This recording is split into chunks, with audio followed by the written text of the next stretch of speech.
To call this meeting to order, the Wellington Village Council for Tuesday, April 23rd, 2019. If you could please stand and say the Pledge of Allegiance with me. And then afterwards, if you could please remain standing, Minister Geraldo Vieira from the Sanctuary of the Palm Beaches will give our invocation. So please join me in the pledge. I pledge allegiance to the flag of the United States of America and to the republic for which it stands, one nation, under God, indivisible, with liberty and justice for all.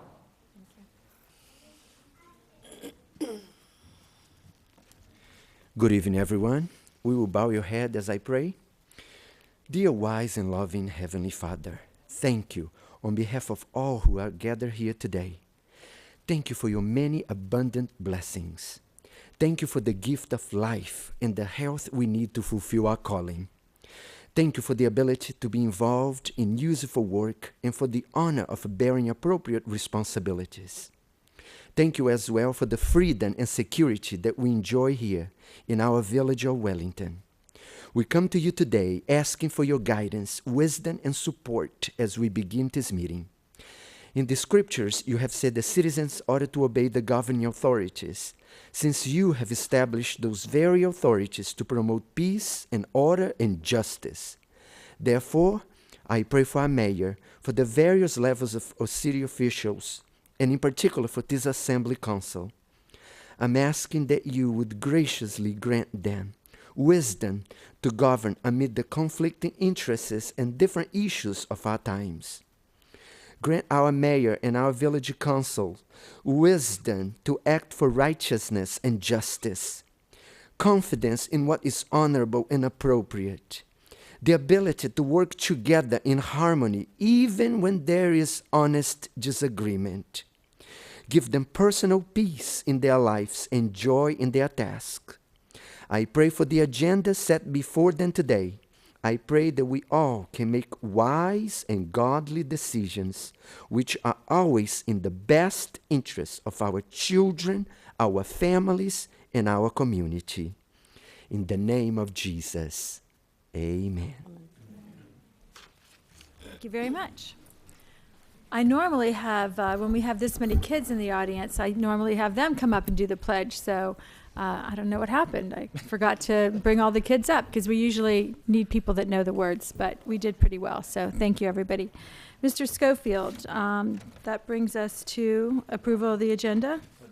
Yes, and I have the change we discussed yesterday, and I have one additional change. We'd like to remove consent item 6D, authorization to award a task order for permitting from 6D to 8B in the regular agenda, and that would move 8B to 8C. And then I would also suggest that we move presentations and proclamation item 5A to consent 6L, and that is the mental health awareness proclamation. They are not here to accept. I'd rather we didn't do that. They actually requested a photograph. If we could take a photograph with the proclamation like we normally do. Seth Bernstein was not available, but he did say he would like to have been here, and if he could get a photograph of us with the proclamation, he would appreciate that. That was item 5B. Yes, 5. It's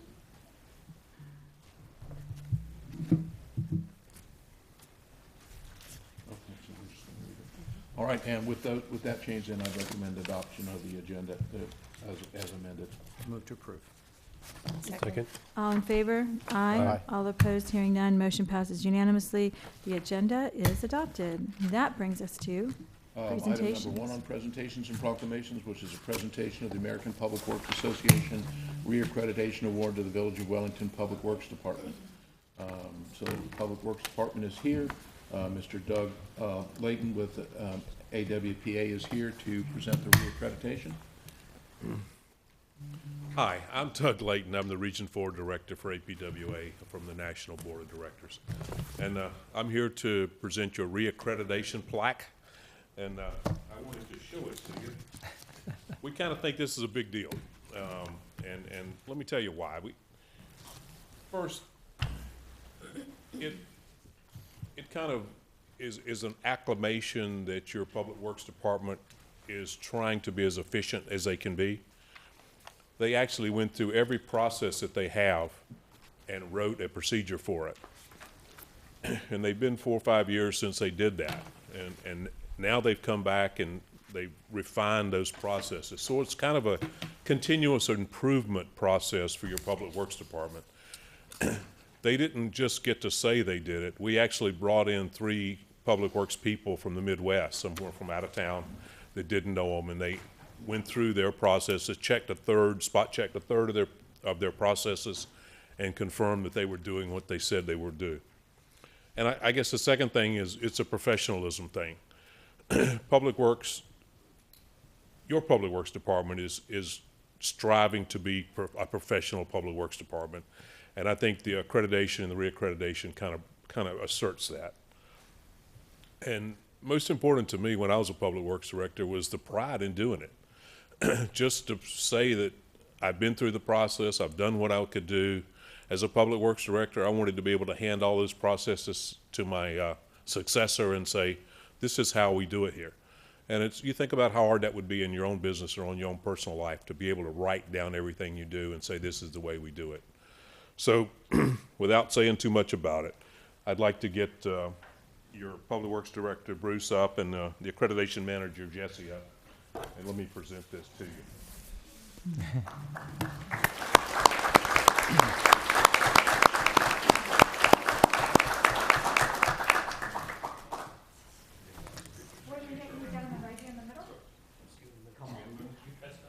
This is our best photo bomb right here. Yeah, really.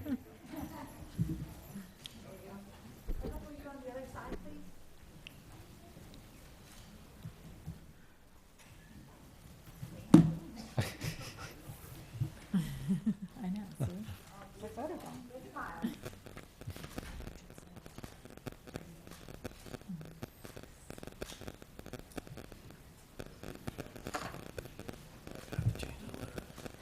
I'm using them up. I know. I got a lot of them.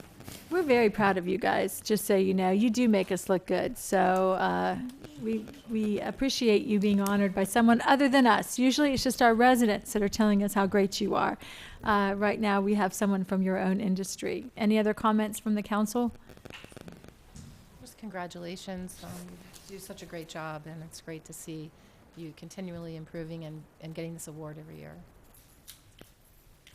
And we take it seriously, so we like that the plaque is serious and it looks important, because honestly, that's the first thing you see when you come to Wellington is the work you guys do and how great it always looks. Absolutely. Thank you. Okay. Thank you. Thanks. All right, Mr. Okay. Schofield. Next item is a proclamation of the Village Council of Wellington, Florida, designating May 2019 as Mental Health Awareness and Trauma-Informed Care Month in the Village of Wellington. Ms. Newman will read the proclamation, and this is the one I think that you need the photo for.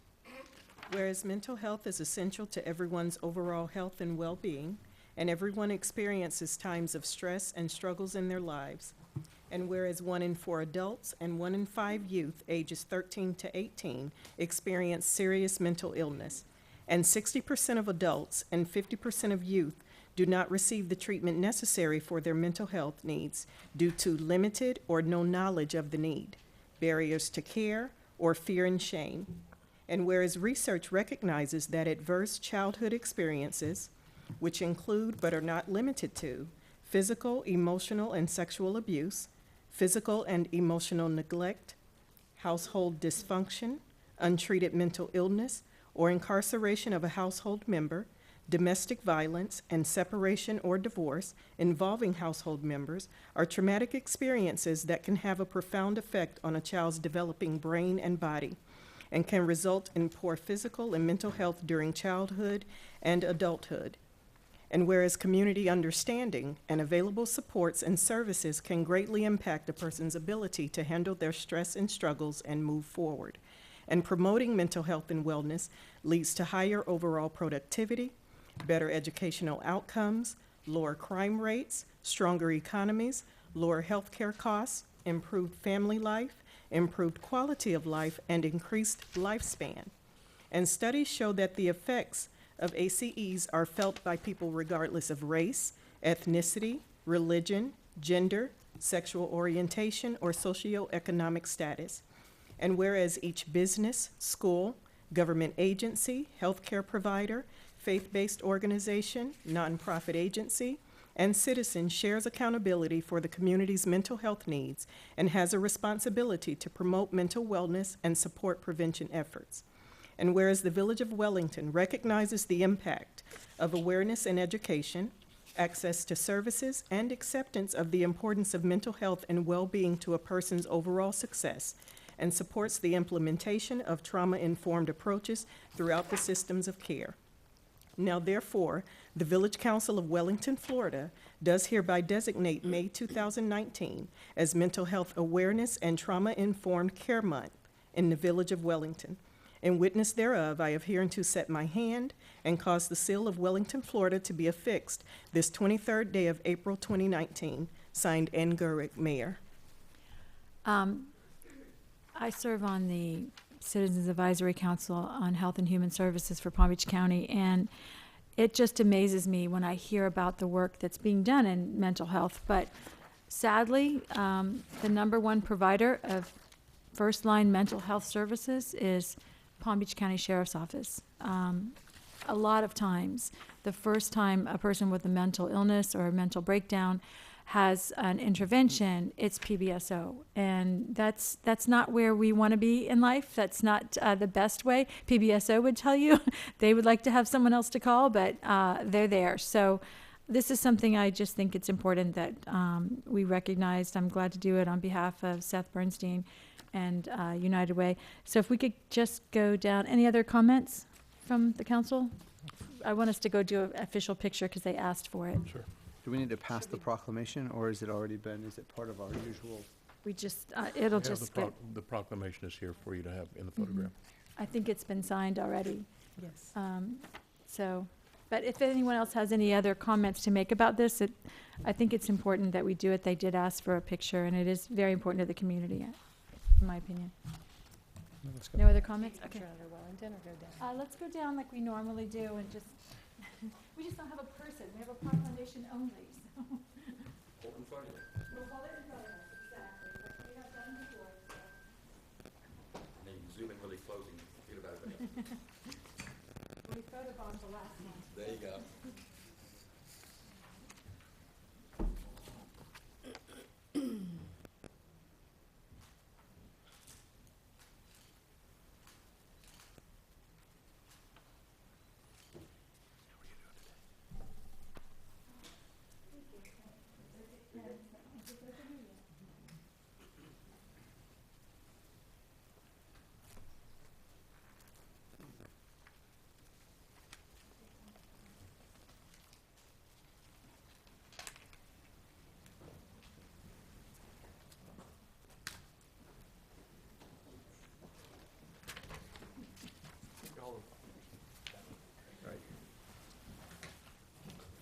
And if there is a color associated with this, Mr. Schofield, and we have no previous I don't know, but I'll find out. if we have no previous requests for lighting the clock tower, I think that's always kind of nice to do Okay. in solidarity. I will find out. Thank you. The next item is presentation of scholarships and contributions by Waste Management, Inc. of Florida to our local area schools.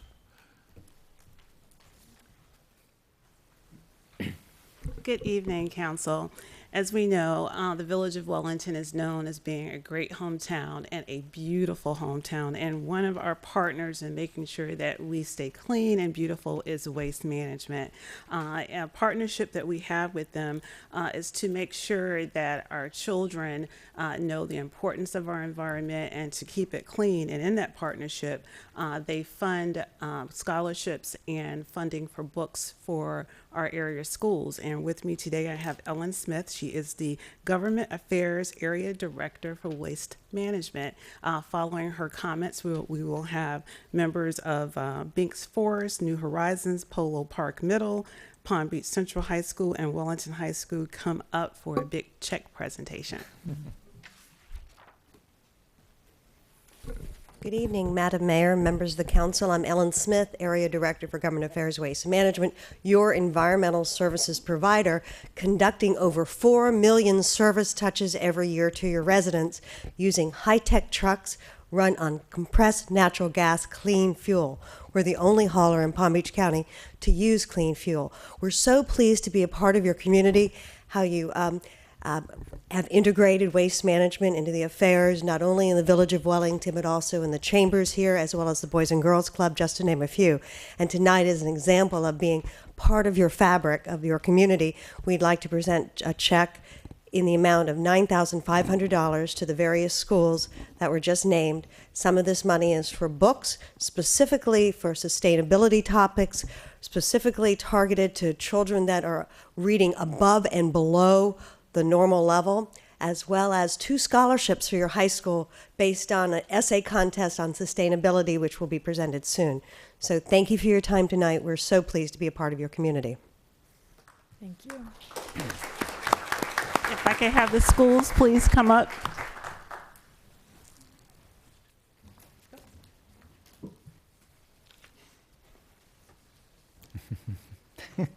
That's a big check. Very nice.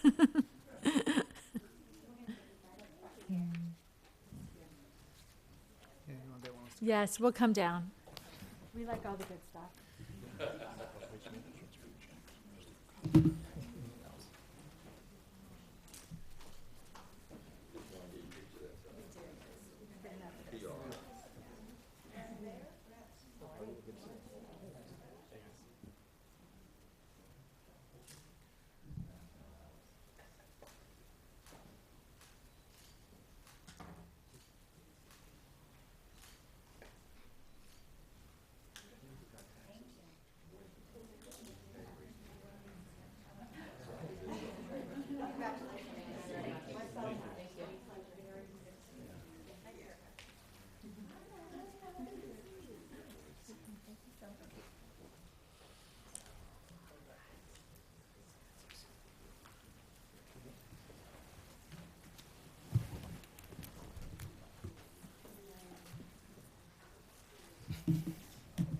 Next long one.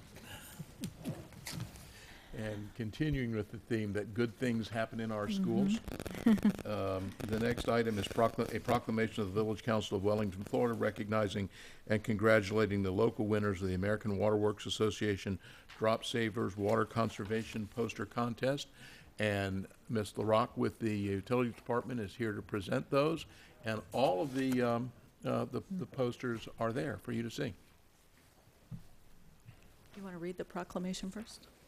Whereas each year, the Florida section of the American Water Works Association partners with water utilities across the state to sponsor the Drop Savers Water Conservation Poster Contest, where students from kindergarten to 12th grade are encouraged to create a poster depicting a water conservation theme.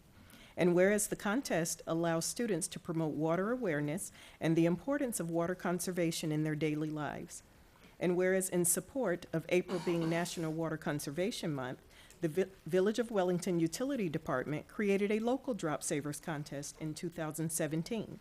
And since then, students from Wellington elementary, middle, and high schools were invited to participate in the contest, which resulted in 180 posters being submitted this year. And whereas after judging the posters for message, creativity, and originality, posters submitted by Bonnie Wang, Division I from Panther Run Elementary School, Livy Galdiano, Division II from Panther Run Elementary School, Colton Osterberg, Division III from Panther Run Elementary School, and Sienna Hahn, Division IV from Wellington Landings Middle School, were selected as first place winners in their designated divisions for the local contest.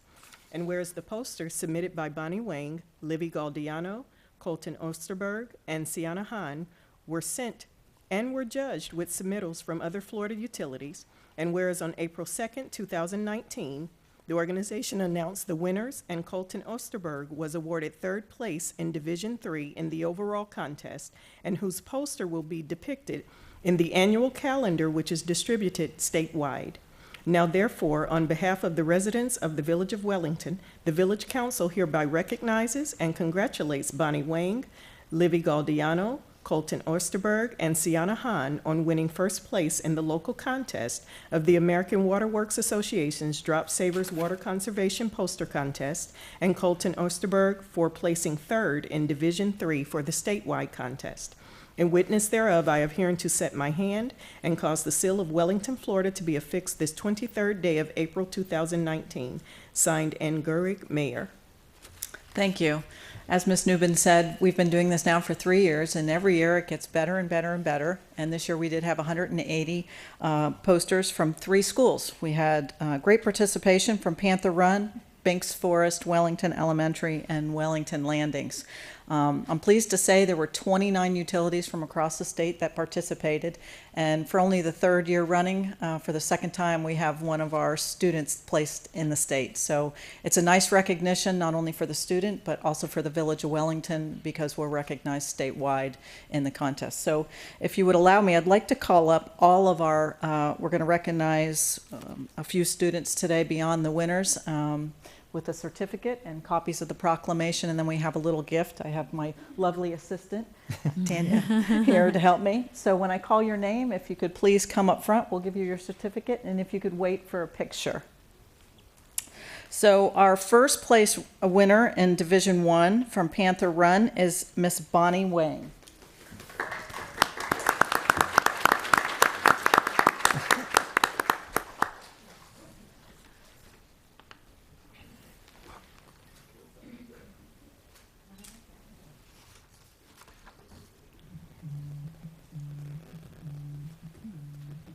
All right, our second place winner from Binks Forest Elementary is Liam Oliveira.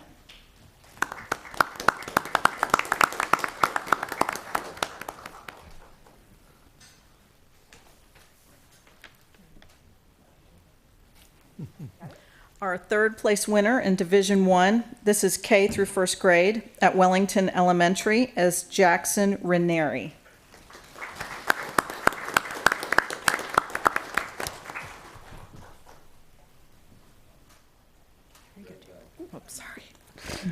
For Division II, which is 2nd and 3rd grade, from Panther Run Elementary, Livy Galdiano.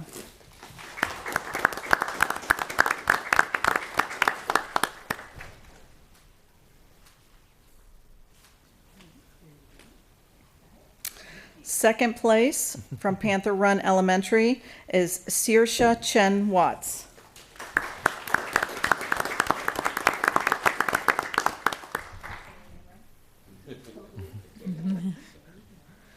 Good.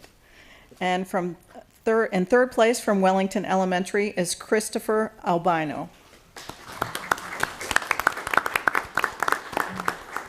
And all of their wonderful posters are displayed around the room. Division III, which is 4th and 5th grade, from Panther Run Elementary, is Colton Osterberg.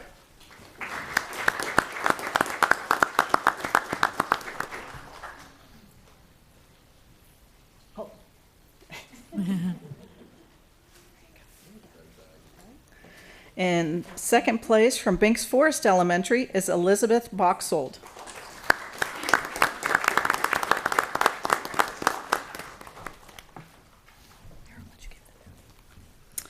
In 3rd place from Binks Forest Elementary is Mara Popa.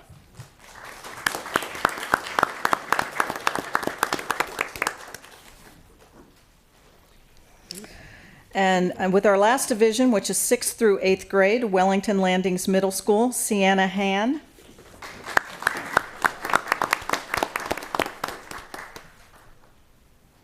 In 2nd place from Wellington Landings Middle School is James Lopez.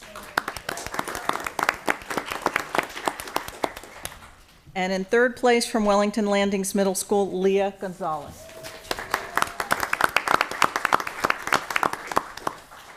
So I'd like to Ms. thank... Rock, if you could have someone stage them a little better. We or will. Maybe, okay, Liz is going to help. All right. Because they need a little bit of wrangling for photographs. I think we could get a better picture if we...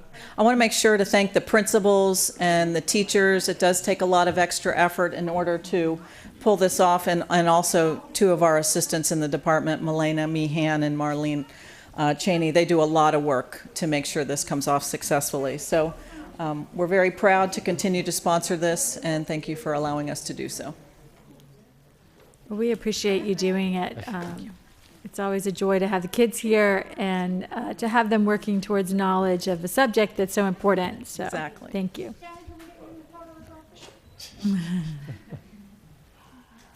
And we do appreciate the teachers. If any of the teachers are here, we know it is a lot of extra Teachers. work. So, teachers, come up, be in the pictures if you will.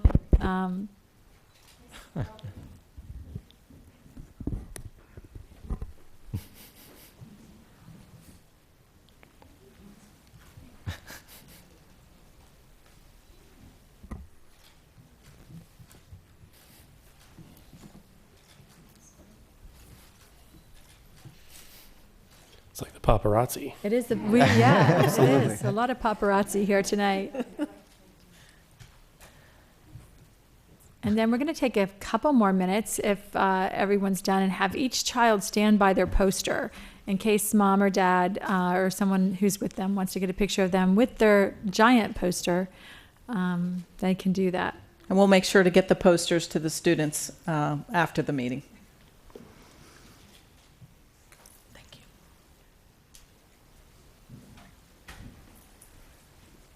you. Okay, if you kids could go stand by your poster, that way everybody can snap a picture. Everybody you brought can get a picture of you with your poster. We could never tell you which one to go to, so.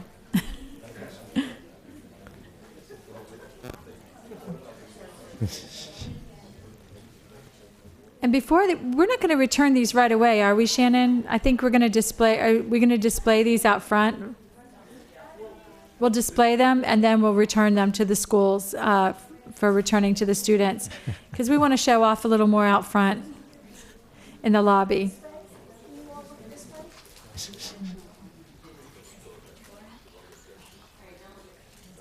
Especially tomorrow night's a big meeting, right, Mr. Schofield?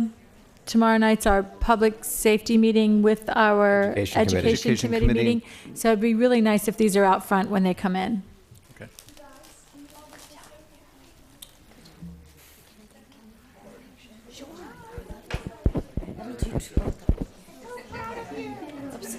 Come here, Mo. Let's get both in there, and then I want to take one, guys. Okay. Let me try. Can you say that again so I can just say? I never should have started this. It's all right. It's worth it. Was a good idea. It's worth Some of it. the art teachers are here too. Right. The art teachers are here. That had a lot to do with this. Yes.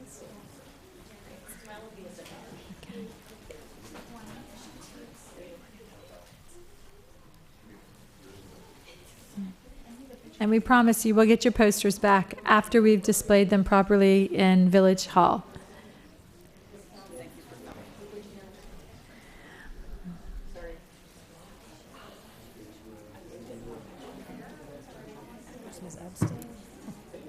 And I kind of feel a hometown hero coming on for the state winner or something like that from Ms. Nunez.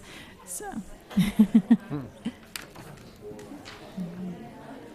For Colton. Yes, pretty impressive to have a winner at the state level almost every year.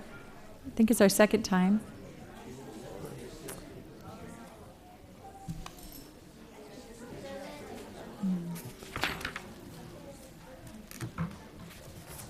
All right, we're going to have to get on to the business, the other business of the village. Okay, the next item is Palm Beach County Sheriff's Office District 8 fiscal year 18 annual report and presentation. And I know that Captain Silva is here. There he is. This is the one time I actually wanted to see him in a uniform. But he did bring the green line with him. Might want to give him another couple minutes for the kids to clear out. Or sit down quietly and listen. It's pretty informative to hear what PBSO is doing.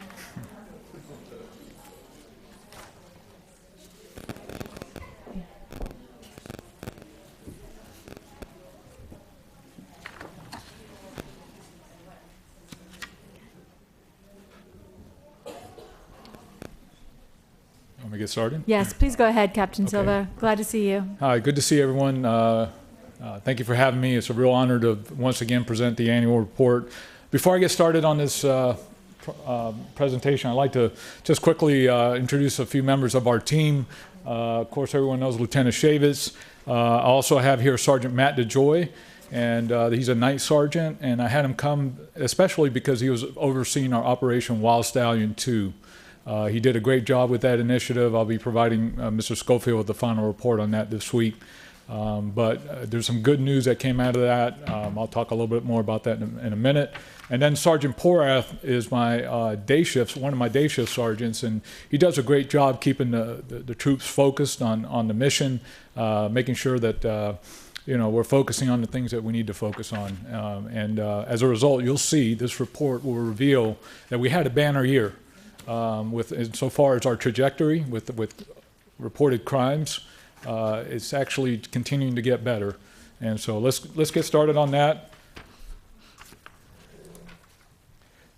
First thing I'm bringing up on the screen is just to let you know the calls for service, and we're comparing 2018, which is obviously this year's report, versus the previous year, and a couple things that pop up. I'm going to talk about the two shooting cases that we all know about, the one at the high school and the one in front of the mall. Those all occurred in 2018. But beyond that, we really only had one other shooting, and then the arrest was made on that case. So the main thing you need to see, that 62% reduction in those type of calls this last year in 2018. Look at in persons, overall crimes, person crimes, down 16.05%. And then in property crimes, those include burglary, larceny, that kind of thing, down 17.09%. And finally, the other remarkable thing is the crashes in general, down almost 13% vis-a-vis 2017. We know about the high school shooting, and we also know about the shooting that occurred in front of the mall on Christmas Eve.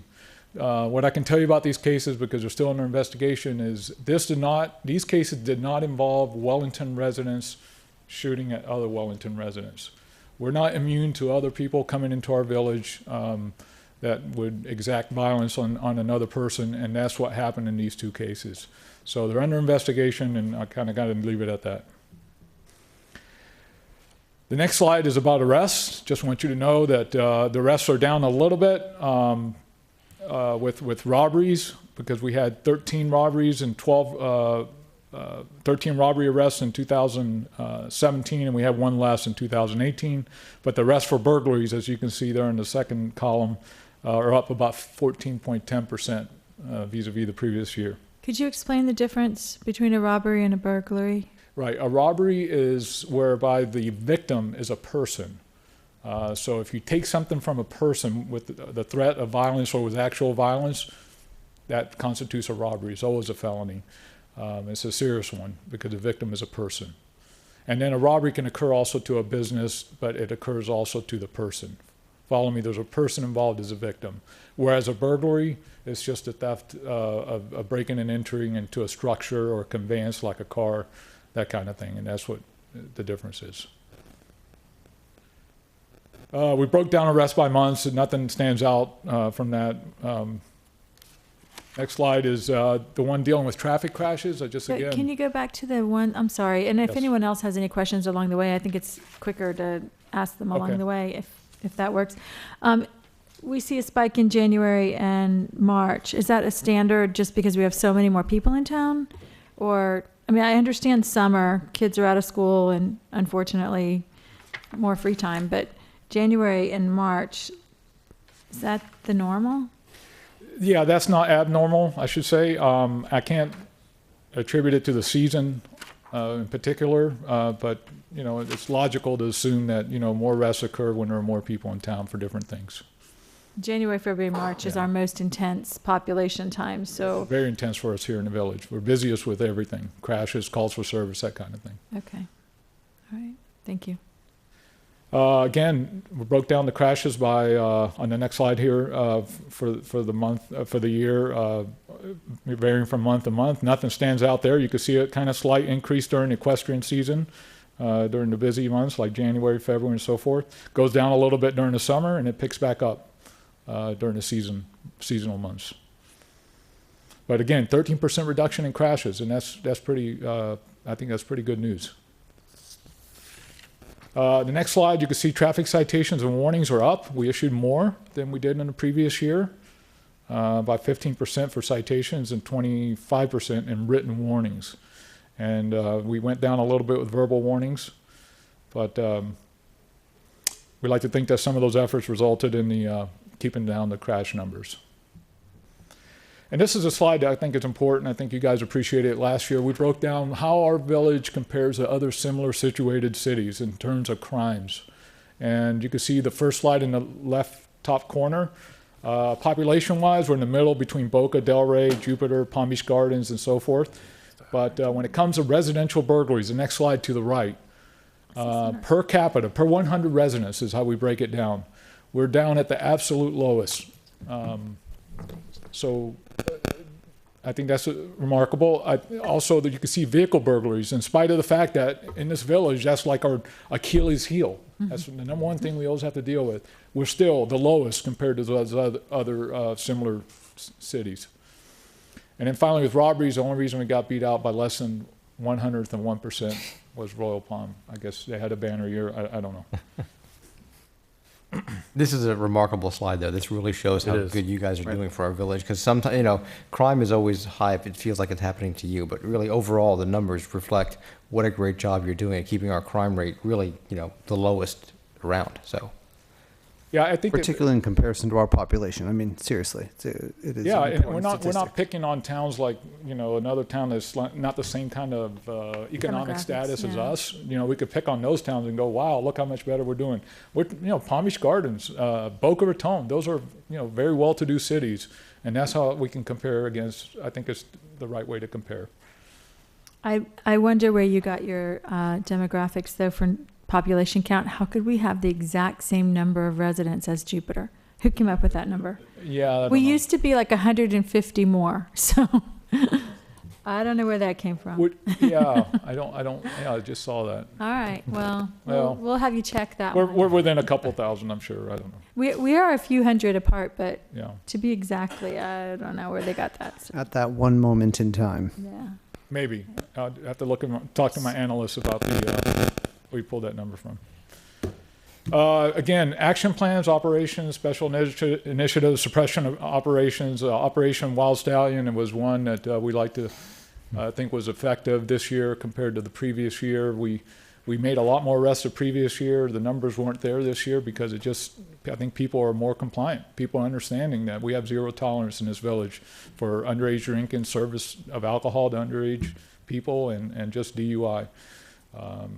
So we've been out there doing a pretty good job with that, and I think that the results show that. One thing on Operation Wild Stallion 2, and because I read those reports every week, the captain is correct. The number of arrests went down, but one thing that was up dramatically during Wild Stallion 2 were the number of traffic stops. So they were making many, many more traffic stops than they had in the previous year, and you could see the effect in the outcome in the village. So, and that was Sergeant DeJoy did that one, and I wanted to say to Matt, thank you. That's right. Thank you, Matt. Are we seeing changes also with Uber and Lyft? Are we seeing people using that more? And I know that we've been encouraging it quite a bit, but are we seeing that have an effect on DUIs? Absolutely. Anecdotally, I can tell you that there are a lot more Ubers lined up and stuff like that outside these places. And again, people are recognizing it's not worth risking, so rather call Uber or Lyft and move on. So we set out performance goals every year with our law enforcement service plan, which I think I presented a few months ago back to you. My time is done, but I was interrupted by questions. Sorry about that. I think we can give you a couple extra minutes. Okay, please. Thank you. Okay, we all agree. I got a couple more slides. So the performance goals were pretty straightforward for 2018, and then we'll talk about whether we met them. But the burglaries and theft crimes, less than 800, and then clear 10% of those burglaries by arrest. So how do we do compared? We obviously decreased our residential burglaries by 43.75%. That's almost a 50% reduction. Burglary and theft crimes decreased 23.06%. And then as far as the objective of less than 800 cases, we cleared that hurdle by 10.75%, or 86 cases. And as far as the threshold of 10% clearance rate, burglaries, we got that by a lot. 25.5 was the number that we hit in 2018. So 25% of the cases were cleared up by arrests. Met our objectives. What do you attribute that to? I don't believe that's been that high in the past. We were just talking about that in the back. You know, and Sergeant Porras mentioned it, our guys are really good at catching people after the crimes happen. It just, we have, you guys support us by giving us a lot of resources. We jump on them pretty much after it happens, and we're able to get really lucky at the end of the day. And then also good detective work. You guys heard cases in the past, and some of you guys observed it firsthand when you did the ride-alongs. Our detectives are pretty top-notch, very diligent and very good at catching and staying after people until they catch them. So I think those are the two main things I would say is you know, making the rise in arrest rates. Are residents being able to give you more information too? Do they have more video equipment on Yes. site? They have more Well, information? video comes in, of course, and yes, more residents have video cameras, and we obviously canvass to get all the video footage we can. You guys remember also LPRs have come online, and just this Sunday, with our license plate readers, we had 8 burglaries this last week. We had that's a high number for us, vehicle burglaries at nighttime. Mm-hmm. Caught a stolen Mercedes coming in on our LPR system. Tried to stop him, gave chase, went into West Palm, dog bite, the whole 9 yards. All 8 cases are related to these guys. Nice. Again, that's one case of the LPR system being successful. So we're getting a lot of quality. So wait, the 8 cases from this weekend are related to Just that? this weekend, just from Sunday. This Sunday morning. Is at related 5 to o'clock that in the one morning. arrest that's already been made One arrest through the LPRs? through the LPRs. I could provide you more information on that if you want, but that's a true story, and that's exactly how that happened. But that's just one. Right, how are the LPRs working out for us? They're working out good. That's the point I'm trying to make. Yeah. Here. Yeah. good, right? I know, So well, that's yeah. pretty good, yeah. And a lot of singles and a lot of doubles. I mean, we haven't hit one completely out of the park with the bases loaded, but that's coming. But besides that, we're getting yielding a lot of good fruit. For 2019, our focus, and this is, we're getting to the end here, is we're going to kind of keep the standard the same. We know at one point the crime trajectory, reported crimes can't continue to go down. So we don't want to set too lofty of goals, but we're just aiming to do the best we can and keep that number down in those categories. Those are two biggest categories. As you know, we don't have many persons crimes at all, and it's mainly crime properties, which is burglaries. And then we have our crashes. Obviously, for obvious reasons, we got to keep our numbers down with that. But our real goal is 0. I mean, I don't know if that's a realistic goal. I know that, but in fact, we don't want 3 crashes per population. That's not what we desire. We want at lowest possible. So you're Lowest saying possible. 3 is the attainable level. Well, That's, right. That's kind of a benchmark that we kind of compared to other cities and what, typically. I remember when it was 2 and then 2.5. So, Well, but it is almost 2. yeah. I mean, in 2018, it was 2.125. The goal is below 3. We're at 2.125. Right, so we cleared that hurdle. Right, You might and say we could raise the hurdle a little more and make it, we could go to reduce it work down for to, 2. or go down to 2. Right. But maybe we'll do that in 2020. We do want to keep having wins. You want to meet your goal, but and beat it. So either we're way, trying to do the best we I don't can want to make people it to down to say 0. that we wanted 3 crash per 100 residents, because that wasn't our goal.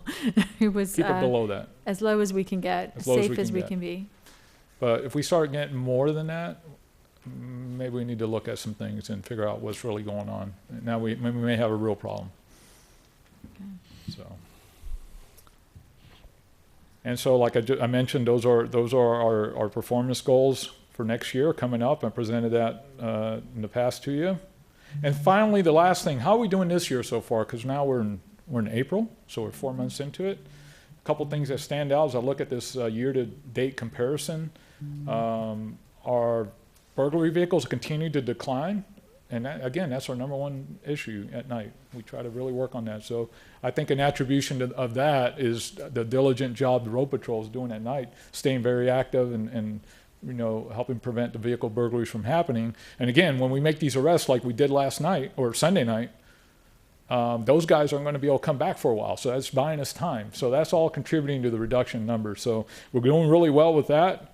Are we seeing more locked cars?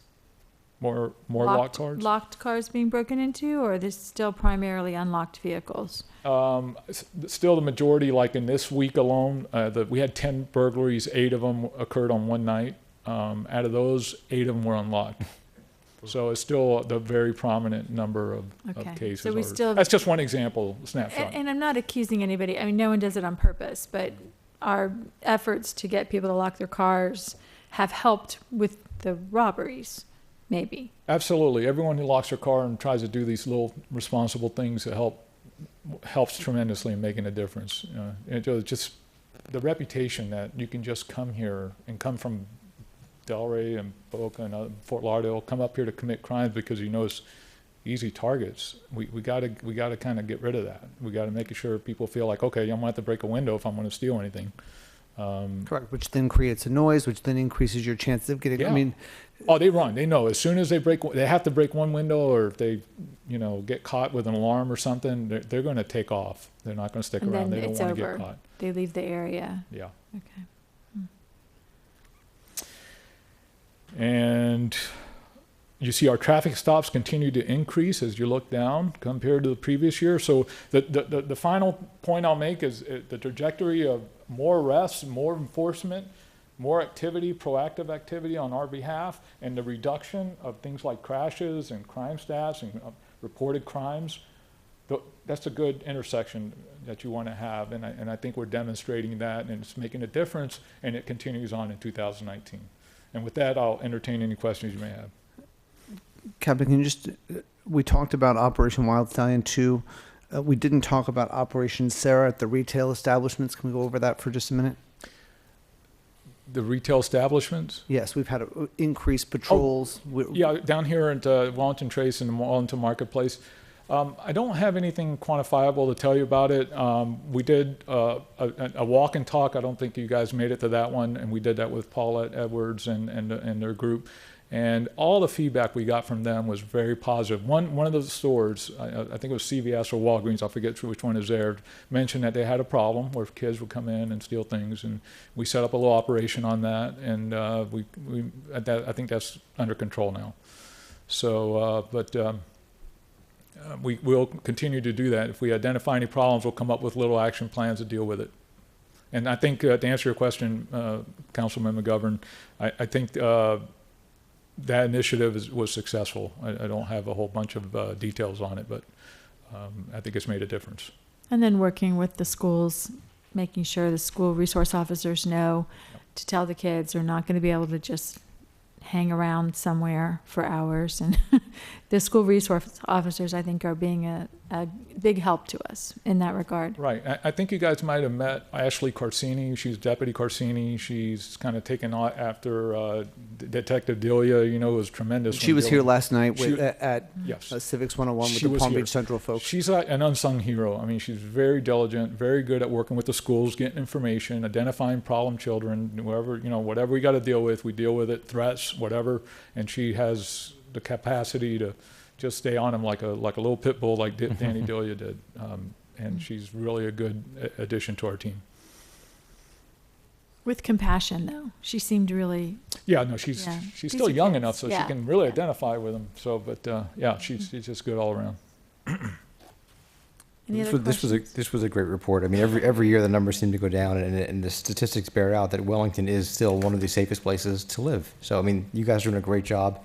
Keep up the good work, and to the extent we can keep notching those numbers down, let's keep going there. We're going to keep trying our best. And it's a great hometown, as everyone says, and we just try to do our part to make sure, as far as public safety, from the perspective. Captain, I also think that when we see opportunities to do things like the license plate readers, you have a partner here that wants to work with you on. Yes. If we see those kinds of things that can work, let's do them. Absolutely. I think it's clear from this report and these numbers that the resources that you have been given are being put to excellent use, and it's making a difference. So Yeah, I mean, these numbers are so good, it's almost hard to key in on one particular thing. It's all good news. It's like getting a report card with straight A's. And I think PBSO, at least in my 3 years that I've been on this council, has been extremely prudent in what they've asked us for and when. And so when you came to us and asked us for the license plate reader, none of us even questioned it, because That's right. your judgment is spot on. And my approach has always been, particularly with PBSO, that reputation is the biggest deterrent. And like you talked about, Captain, our residents are good people and who abide by the laws, but we cannot prevent others from outside coming in here unless we continue to develop the reputation that when you come to Wellington and you think about committing a crime, we're going to catch you, and we're going to catch you quickly. And so I think this report is right in line with my goals and what I want to see us continue to do, because we are developing a reputation for having top-notch service with every resource available. So congratulations on a job well done. You guys should all be extremely proud. I have one other issue, the remote locations. A resident emailed me, and of course she was upset. Her car and another car out at one of our remote parks, the entry was punched, broken. It's a significant amount of damage to a car. They didn't get in either one of them, but she didn't feel like she was ever going to go back there. And as a mayor, I hate responding to someone like that, because we don't want that. I said to her, unfortunately, this is one of those things that does happen in remote locations. We try. We've added cameras where we can. It looked to her to be odd that we would have all those cameras at the top of the tower, but not in the parking lot where her car was. And I explained why the cameras are at the top of the tower. They're for a whole different purpose. But those are the kind of things we need to, first of all, our residents to be on the lookout for. Mm-hmm. If you see someone, you're pulling up to a parking lot and someone's walking around in the parking lot, clearly going door to door, call and report it. If you see someone trying car doors in a public place, call and report it. If it's wrong and the guy just couldn't figure out which car was his, that's fine. We've called and reported it. So I don't know what else to tell people other than we try. And our big thing is our personal safety, and these burglaries, the cars that are broken into, aren't the worst thing that could happen. It's just annoying when it happens, but there's a lot worse things that could be going on. And sadly, as we look at that, I know we want to work with you on any of those locations that we think it's always been. And I wrote back, frankly, I probably shouldn't have been as frank, but it's always been a problem in our parks. When you go to watch your kid play a game and you leave your purse in the car and they see you get out and all you had was your keys, you know, you don't want to leave anything visible. It's always been a problem. So as we find ways to deal with that, just keep our eyes open. More technology, proactive patrols. Again, when in doubt, call it out. If you see something doesn't look right, please call. We have plenty of resources to deal with it. We just need people to get involved. We all need to work together as a team, and just get that number down by just using all those tools. All right. Very well. Thank you. Thank you guys. Thanks for keeping us safe. We appreciate it. All right, that will bring us to the consent agenda. We do have one comment card on the consent agenda. Okay. And that is on item I, and I believe it's Mr. Tooman. Okay. Bruce Tooman? Our new vice mayor has now announced you. Good evening. My name is Bruce Tooman. I reside at 752 Lake Wellington Drive in the village of Wellington. As a fire protection engineer, I know about our fire hydrants in our water system. We can spend millions of dollars protecting our water plants from terrorists, but it only takes access to one fire hydrant to contaminate the entire system. The private sector was forced to address this issue with backflow prevention many years ago. And now it's about time the public sector does their job. I do support this expense. However, did our staff adequately research this issue?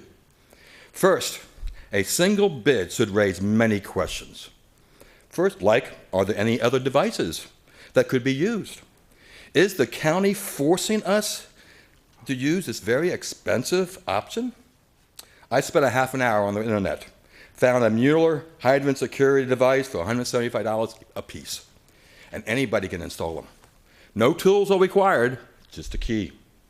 Second, why is the village estimating $250,000 for this project when the county only used $79,000? And why an estimate? Doesn't staff know exactly how many fire hydrants we have in the village? Thank you. Thank you for your comment. All right, staff recommends approval of the consent agenda as amended. Move to approve. Second. All in favor? Aye. Aye. All opposed, hearing none. Motion passes unanimously. All right, that brings us to public hearings, and the item under public hearing is ordinance number 2010, small cell wireless. Ms. Newman will read by title, and Ms. Owen will present. Ordinance number 2018-10, an ordinance of the Village of Wellington, amending the Village Code by repealing and replacing Chapter 23, Communications Facilities Rights of Way Ordinance, to provide for certain standards and regulations relating to the location of communication facilities and other structures within the village's public rights of way, consistent with federal and state law, providing for severability, providing for conflicts, and providing an effective date. This is the second reading of the village's small cell wireless ordinance. And with me here today is our consultants from Cityscape, Anthony Lepore and Elizabeth Harrington Smith. They have spent a pretty fair amount of time on the telephone with the providers, and we believe that we've addressed all of the comments that the providers had that we could address. Certainly, you know, we did not agree to all of their requested changes. They have asked, and you all were copied on these letters, they have asked that the item be postponed until our next meeting after the legislative session, because they anticipate legislation that might necessitate us changing the ordinance. But we believe that it is important for us to go ahead and adopt it. We can always tweak it later, and Mr. Lepore may want to address that issue in his comments. I'm going to let him just briefly explain the ordinance and answer any questions that you have. Anthony Lepore on behalf of Cityscape Consultants, 7050 West Palmetto Park Road, Boca. Mayor, Vice Mayor, councilors, we were engaged by the village to complete the process of updating your regulations in light of recent federal and state law changes in connection with wireless infrastructure, in particular what has been defined as small wireless infrastructure in your public rights of way. As you may know from prior discussions on this issue, both the state legislature and the federal government have usurped many of your rights when it comes to permitting this infrastructure in your public rights of way, although they have ostensibly preserved your ability to regulate what it looks like in the public right of way. This hasn't been our first rodeo with this particular industry working group. We've done this in a couple of other municipalities where we've gone back and forth. We've agreed to disagree on the interpretation of certain provisions that the legislature has passed, particularly in the context of how those interact with federal law, because the legislature chose not to follow a lot of the definitions that were established by federal law and a lot of the policies under the federal law. The state legislature chose to take a different path with respect to some of those issues, and part of what we had to do was reconcile what your obligations are under federal law with what your obligations are under state law, and we don't see eye to eye on all of those issues completely. So we tried to balance all of the concerns that the industry raised along with the concerns that your residents have in connection with this infrastructure. The industry has correctly raised the point that they went back to the legislature again this session and have a bill pending. It was updated as recently as yesterday with further redlining. I went through yesterday's texts today just to see what would be involved if we had to go back and tweak it. It's mostly procedural issues which don't require a significant amount of editing if we have to do it. I will also tell you that the federal law that we are bringing you into harmony with, which the FCC propounded and interpreted, is subject to court proceedings now also in multiple federal circuits. And so depending on the outcome of that, you may have to amend. But as the ball lies right now on the course, you have a federal obligation to enact aesthetic standards for the placement of the small wireless infrastructure, and you have the existing Florida statutory obligations for small wireless infrastructure in the right-of-way, 337-401, as it stands today. And so what we've designed is a set of regulations that harmonize to the greatest extent possible those two statutory provisions, and also effectuate the desires of your community in terms of having aesthetic design that meets the character of Wellington in terms of what it's going to look like when it's placed in your right-of-way.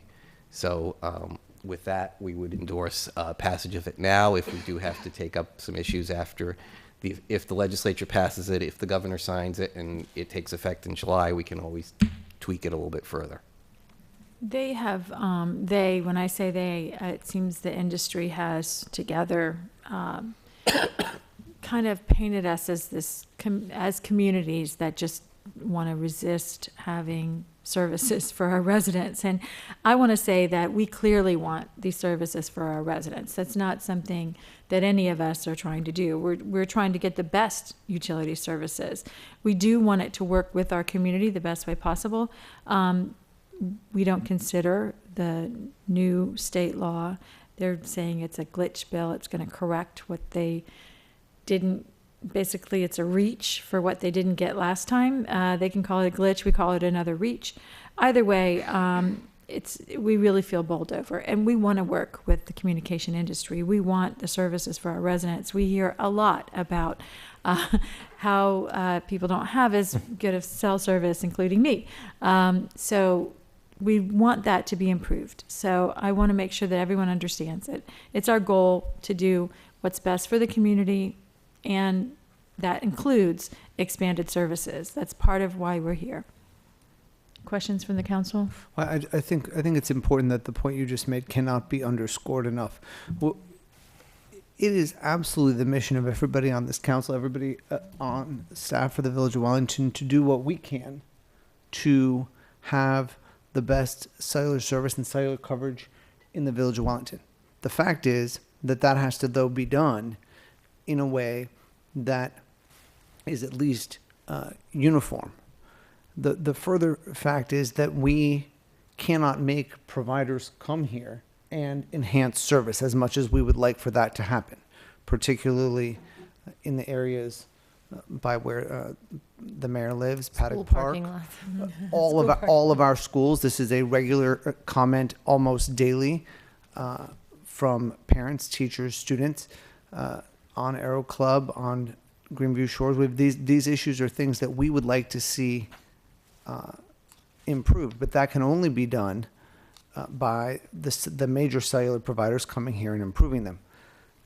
On the other hand, this issue, small cell wireless, is essentially, and maybe you could talk to us about the difference between overall cellular and small cell wireless. The advent of the small cell infrastructure is twofold. One, as the technology improves and as we add 14 or 15 different devices in our household, the area of coverage that each node will cover has been shrinking. Used to have those old analog giant towers that covered miles, and then they started getting smaller and smaller and smaller. This is sort of the next phase of that evolution, if you will. It's designed for when 5G finally arrives. Do not believe the commercials of Verizon and AT&T are peddling saying that 5G is here. It is not. There's no accepted standard yet. They're all testing different standards, but there's no accepted standard yet, and there's no speed throughput that meets the 5G definition, which is effectively the same speed that you would get through your cable modem or whatnot at home. That's the goal of the wireless system for 5G, is to be able to have that same throughput wirelessly that you have wired now in your home in terms of speed and capacity. So right now what they're building is what they're calling densification of their 4G networks, which is providing more capacity in places where there's more population and where all that population is using one site and is overloading it. And so that slows down your speed back and forth. You get more latency as a result. So that's the driving effort. The other part of the small wireless infrastructure, particularly the small wireless in the public rights of way, is that the tower industry has identified that as a place where they get a great return on investment. They don't need to pay you anything, literally anything anymore, for free rent to put their infrastructure to make money. And the legislatures in 23 states have authorized that monetization of that public property. And there's nothing you can do about it effectively. And so you have to grin and bear that issue. But the FCC has said you can adopt objective aesthetic standards. And in fact, SB 1000 still retains the ability for you to adopt objective aesthetic standards for concealment of this infrastructure. Because there's a good way to do it, and then there's an inexpensive way to do it. And the inexpensive way to do it doesn't look very well. It just doesn't. And if Especially you, for communities that have undergrounded significant amounts, Yes. where we've already spent out of our pocket even to Right. underground, and then and if you could underground wireless antenna, it would be great, but you can't. Right. And so you're going to have to live with this vertical infrastructure, but at least you can design it in a way that it is more palatable in terms of the aesthetic impact on the community. And every community is different. What I write in terms of regulations in Worcester, Mass. that I just finished is completely different than what I've done in Wellington. And I agree with you. I'm staying in Binks with my sister-in-law and my nephews. There's no service in the house. Yep. I get it. Absolutely. So I acknowledge it, and this will facilitate that.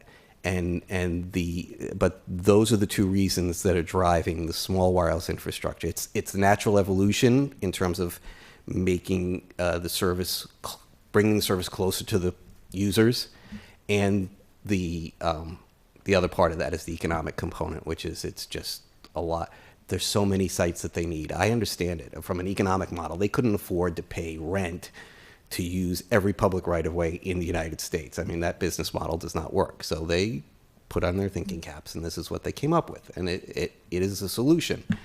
I have an issue with monetizing public property for private gain, but that's my issue and some other people's issue. But be that as it may, it's all ostensibly for the public good. that's So already been the shoved down to yeah, the us, horse is so- long out of the barn Right. on that and, issue. and we kind of knew when we saw those lobbyists hitting, like, there were 75 of the top walking the It halls. was cheaper while to we hire were- lobbyists than pay rent.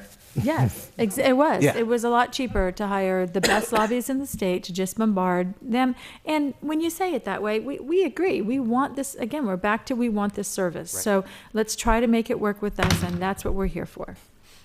Do you And- feel, oh, Go ahead, no. I was just saying, do you feel like this ordinance has compromised as much as we can, but we stay within the guidelines of the state, which we have to? I do. We went through 3 rounds of comments with the industry.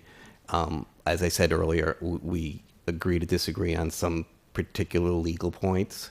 There's no case law on this issue yet in Florida at all, so it's really what the industry thinks, and it's sad but amusing in that, when we're on the call, they say, well, Joe wrote the bill, so he can tell you what the intent of the legislature was. Well, it's not the legislature's intent. It's your intent, be that as it may. Right. I think we struck as much of a balance that we could without giving away the store. And you said the federal legislation is under challenge, Correct. or the federal law is under The challenge. FCC rules. The FCC rules that were adopted as a result of 47 USC 1455. And you And told those us, were adopted by people who were not even elected. That was my understanding is it's a That is correct. That's an- 3-person or a it's 6-person panel that. 5-commissioner What? panel Okay, and none of them were chaired by a elected. former Verizon executive. Right, so there we are. and so that's Sorry. that's under challenge. Yes, in the 9th Circuit, in San Francisco, in Denver, and I believe in Philadelphia in the 3rd Circuit. So multiple challenges there. Yes. And That'll go to the Supreme Court. The Supreme Court will likely, as they did in 2012 in the city of San Antonio case, defer to the FCC. They're going to punt and say, we're going to defer. It's a Chevron defense. They're going to defer to the agency. Well, we don't know what that means, but that's still happening. The legislation that's currently making its way through the Tallahassee. State House and the State Senate, you're telling us is rapidly changing on a daily basis. It's been through 3 itinerations already, and it hasn't been. I don't think it's been reported out of. And at committee this final. moment, the drafts that are pending take effect in July. July 1st. And so whatever comes out of the session, that whatever both houses can agree on, Florida House, Florida Senate, then has to be signed by the governor, would take effect in July, and along the way there, that may itself be subject to legal challenge Yes. in Florida. It could be, yes. I will tell you there are other states where the municipalities have banded together to challenge the similar state laws. In effect, there's 50 communities in Ohio that are challenging the Ohio version of this. In Texas, the community sued because the Texas Constitution has a prohibition against giving away public property for private purposes. The point that I'm making is that when these folks say to us, well, you should wait, ultimately we reach a point of wait till when? Wait till the federal challenge is over, wait till the Florida legislature acts, wait till the governor acts, wait till the legal challenge of the Florida law comes, goes. At some point, we have to have something that we can then change later. That's what your advice is to us? Correct. And also, we have, companies really pushing to submit applications. They've already submitted registrations. But again, so that our residents are clear, there are no applications currently. No applications currently pending. There are registrations that have been submitted. So we need to get this in place so that if the applications or when the applications come in, we're in a position to be able to apply these standards to them, even if we have to tweak them down the road as a result of the legislation. One thing that I'd like to tell you is that we do have 2 registrations in place. There is nothing in this proposed ordinance that prohibits small cell wireless. It doesn't even make it particularly difficult for them to get. What it does do is provide some basic protections for our residents. One of the provisions are you can't, if you have to put in a freestanding pole, that you're going to put it on the same side of the street where other poles are, and you're not going to put it in the middle of a drainage swale. It requires that they be that the poles be structurally sound. There's nothing onerous about this, nothing difficult. And the ordinance, they all contain a provision that says where they conflict with state law, the state law prevails. We know that. At some point it may have to be done, but the registrations are here, and this simply provides some basic protections for our residents, like to make sure that you don't put your ground-mounted control facilities in a line-of-sight place where it doesn't interfere with traffic, where certain safety things, like you can't put a pole too close to the edge of pavement, because that, most fatalities happen when you go off the pavement, you hit something that's too close, and this just provides those basic common sense And we're things. requiring that it includes a light and that it can be seen and Yes. these kinds of things. It's just the simple maintenance safety requirement things. language that we It is talked in about there. after first reading is It is in there, yeah. okay. To follow up on Councilor Cohen's comment, Attorney Cohen's comment, the other issue is you are under a federal shot clock when the applications do come in to adjudicate them within a certain time period. 60 days in some instances, 90 days in some instances. So if you don't have these regulations in place, you're going to be forced to adjudicate these up or down without a set of regulations, without a set of standards. So that's another reason for enacting these, even if we do have to do some tweaking down the road. Very well. Any other questions? Good. You do need a public hearing. This is a public hearing, so is there a motion? Move to open public hearing. Second. All in favor? Aye. All opposed? Hearing none. The public hearing portion is now open. Do we have any comment cards on this item? Not. Seeing no, is there anyone in the Motion. public that would like to comment? No? Seeing none? Motion closed. Second. All in favor? Aye. Aye. All opposed? Hearing none. The public hearing portion is now closed. Is there a motion on this ordinance? I'll move to approve ordinance number 2018-10, small cell wireless ordinance. Second. All in favor? Aye. Aye. All opposed? Hearing none. Motion passes unanimously. Thank you very much. Thank you for your Thank you, guys. time. We Thank you. appreciate your expertise and for bearing with our limited cell service visitation here. No worries. That brings us to the end of the public hearing items and then to the regular agenda. First 2 items on the regular agenda are awards of contracts that include work that goes to firms. So, Mayor, you'll need to. Well, which one are we on? We're on 8A, which is the award of contract for the rehabilitation of 6 lift stations, and it has an award to Mock Roos. I thought that was the other item that we moved. Do I have 2 items I'm recused on? Okay, They very both well. have Mock Roos. Okay, sorry, I didn't understand because we went in opposite order yesterday. All right, My company that I own one share of stock in, which is 1%, and I work for, does other outside contracts having nothing to do with this. With Mock Roos, we actually don't do any more, but the time that the county holds that standard for is $10,000 worth of work for 24 months. So we have met that standard, so I am recusing myself from this vote and from the next item. 8A and B. Okay, so I'm going to go ahead and pass this over to the Vice Mayor. There's one reason to reshuffle. Oh. There you are.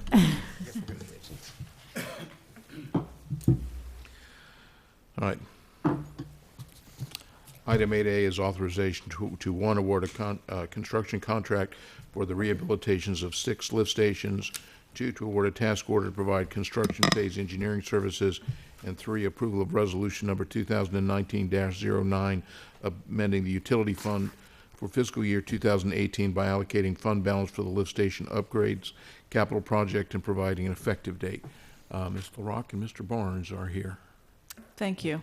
The village utility owns and operates about 105 lift stations, and these lift stations, this is sanitary lift stations, these lift stations range in age from 1 year to 40 years. So about a year and a half ago, we completed a comprehensive lift station assessment, which allowed us to prioritize improvements for all of the lift stations. So this project takes the oldest 6 lift stations and does a comprehensive rehabilitation, including the pumps, the wet wells, piping, electrical, control panels, fencing, and civil site improvements. We opted to do comprehensive rehabilitation versus replacement of the lift station. It costs us about $900,000 to replace a lift station and about $350,000 to rehabilitate the lift station.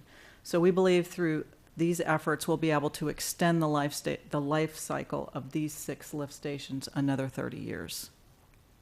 And these are the 6 most in need of most critical. replacement. Can you explain to people what a lift station is? Because they probably don't have any idea what that means. Our sanitary waste is collected through a gravity system.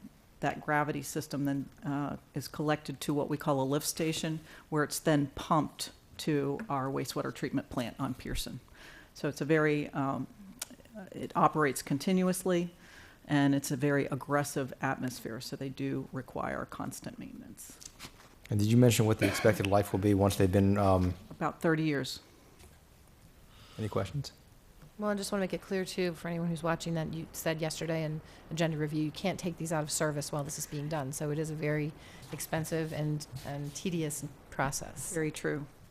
They must stay operational during rehabilitation. Right. And can we just go through, we had 5 bids on this, We did. and this is being awarded to Foster Marine under the, Local preference ordinance. okay. Who we know and we're familiar with and is Yes, qualified. and Foster Marine fully is an capable. excellent company, and we feel very comfortable that they can perform the work suitably. Any other questions? Is there a motion? I'll move to approve file number 18-2298, the authorization to award the construction contract for rehabilitation of 6 lift stations, to award the task order to provide construction phase engineering services, and approval of resolution 2019-09, amending the utility fund fiscal year 2018-19 budget by allocating fund balance for the lift station upgrades capital projects. Is there a second? I'll second. All in favor? Aye. Aye. Opposed?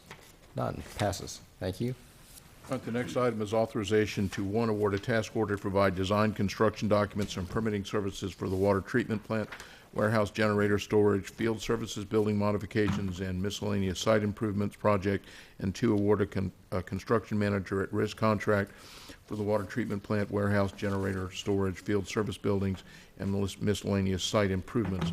The first authorization is to column A in the amount of $372,347, and the second item is to Wharton Smith for $47,000. To put this in, the estimated cost for this project is just over $5 million. these numbers. The original numbers that we saw were somewhat higher than these. We asked them to reduce them into industry standard, which they did do, and these are well within industry standards for the scope and the dollar value of the work. So this project, as Mr. Schofield says, is a $5 million capital project that has been previously approved by council. And what this agenda item will do, it will, if approved, it will result in, one, the completion of the design plans by the architect to facilitate construction and building permits. And this project is being implemented through a construction manager at risk process, which is different than a traditional hard bid process. In the traditional hard bid process, you hire the architect, they finish the plans, then they put it out to bid, and that's the first time the contractor sees the project. Usually bidding takes anywhere from 3 to 5 months before you have a contract award. Under this contracting mechanism, we actually hire the architect and the contractor at the same time. So the contractor is with us on day one, and he works with us through the design phase to, one, identify any areas for cost savings, value engineering, constructability, how we can phase the construction of the project so as not to interrupt operations, because this is an operational facility that we'll be working in. And at the end of the day, it will result in a guaranteed maximum price by the contractor. And the nice thing about this model is if there are any, it sets a maximum for the construction price, but if there are any savings, they come back to the Village of Wellington. So it's a preferred contracting mechanism. We see it very frequently these days, anything from parks to water plants to buildings. So I think it's the new industry norm, and it also allows us to shave a lot of time, and time is money, a lot of time off the execution of the project because we don't have to go through that bidding phase. Now, the contractor does obtain competitive bids, and it's an open book scenario. So as he goes to the different trades and obtains bids, the Village of Wellington is at the table the whole way, evaluating those bids and helping him identify who the most qualified subcontractor is and to ensure that it's within budget. So it's very much an open book the whole way. There's nothing secret in this process. So the village has a lot of input in the process. Absolutely. And the person who's ultimately on the hook for any cost overruns is the contractor. That's exactly right. Okay. And these are funds that are in the utility budget for this project? Capital budget, yes. Okay. Any questions? Yeah, so what we talked about yesterday was, well, at least the question I asked had to do with pricing, whether or not we had input, and if we thought, hey, that price is a little high, we did have the ability to talk them down a little bit. But you had just brought up a scenario I didn't think of, which had to do with the vendor or the contractor that was actually picked. So if Wharton Smith, for example, picks a particular company that we don't like for whatever reason, we would have the ability to overrule that and say, we don't want to work with that guy. They basically bring all the trade subs to us, and we review all of them with them. They obviously give us recommendations based on the qualifications of those subs, but you know, they will give us a recommendation, but at the end of the day, we have the ability to decide. Okay. And Ms. LaRock, so that those watching understand, can you just explain, maybe in layman's terms, what the water treatment plant, warehouse, generator, storage, field services building, and what we're planning to do here, the Sure. scope of this project? Absolutely. So this is primarily the main operations for our field services division. And our field service division is over all of our wastewater, everything outside the fence of the two plants, the water plant and the wastewater plant. So it's a very obviously active, important division of the utility.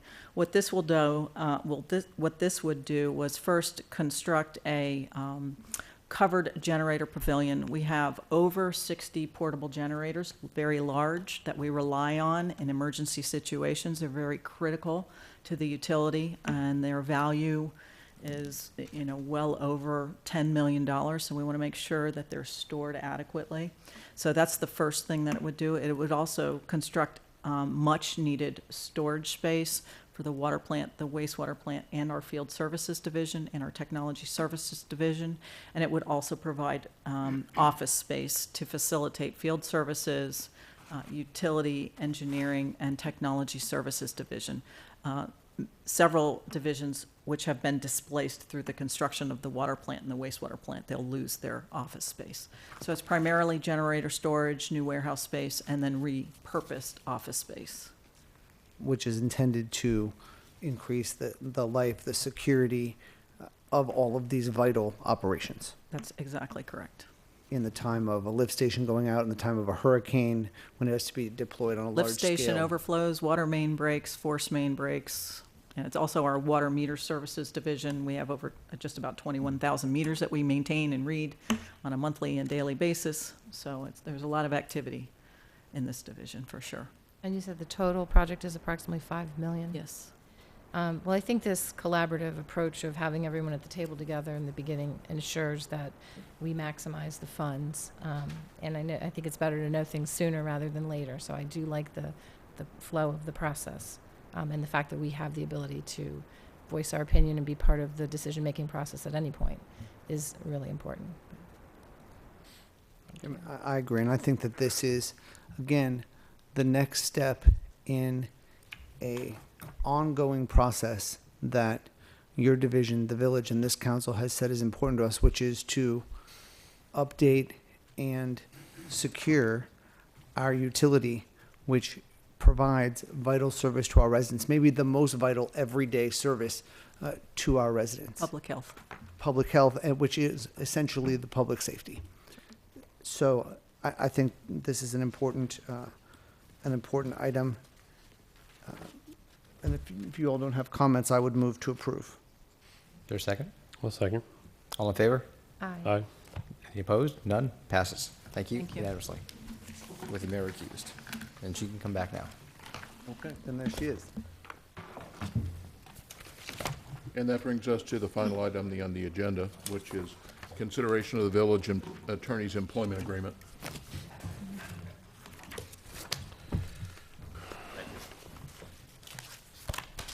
My name is Bruce Tooman. I reside at 752 Lake Wellington Drive in the village of Wellington.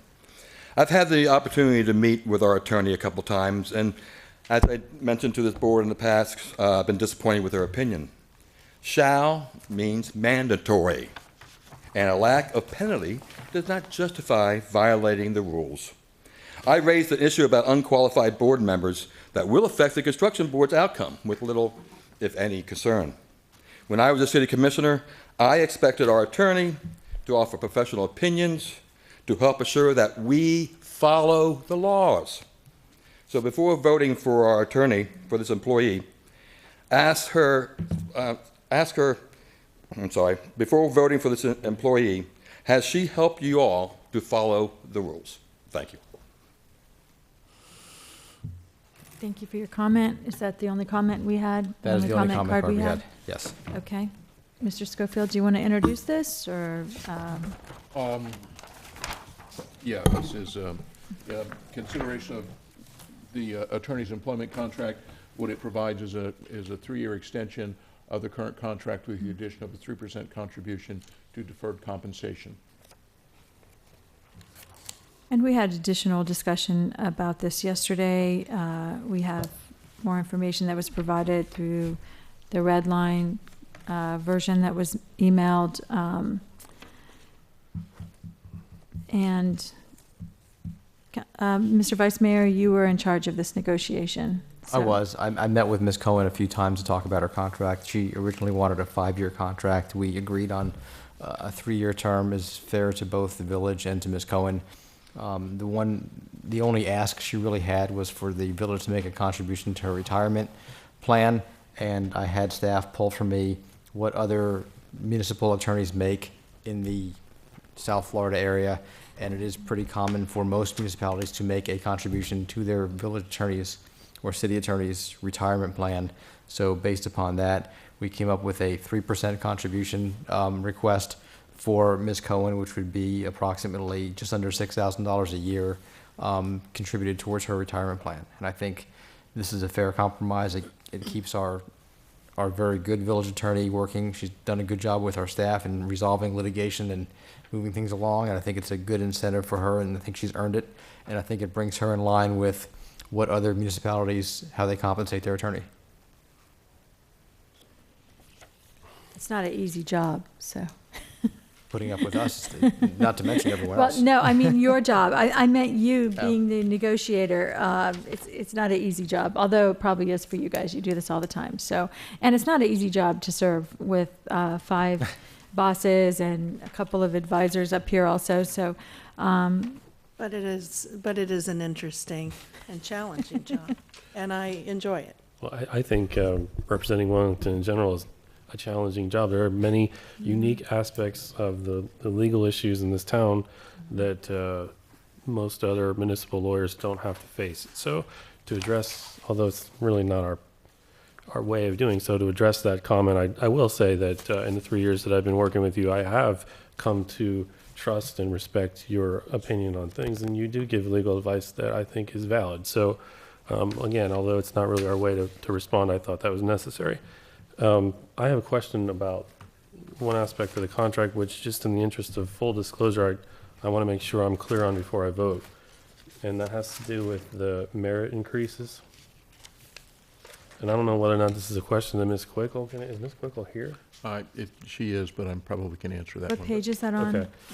So it has, it's on page 5, under the compensation section, base salary, and then it says, second paragraph, for the fiscal year beginning October 1, 2019, attorney shall receive a merit increase of the base salary at the maximum rate of annual merit increases the employer budgeted for its employees, if any. So the way I interpret that, again, Mr. Schofield or Ms. Quickle, if she's around, is if at the end of our fiscal year we decide to award one employee a 6% merit increase, which would be the maximum, that means Ms. Cohen would automatically qualify for 6%. That's correct. Is that correct? Okay, so can you answer this question for me, Mr. Schofield? In each of the past 5 years, let's say, have we had at least one occasion where we've given an employee a 6% increase? And so could we then, as a council, assume that Ms. Cohen is going to be receiving 6% increases every year? We have, I'm aware of 5. I don't know that we've gone to 6. And last year, we didn't, we have had 1 year where employees making more than $75,000 per year got cost of living but not merit, and that was last year.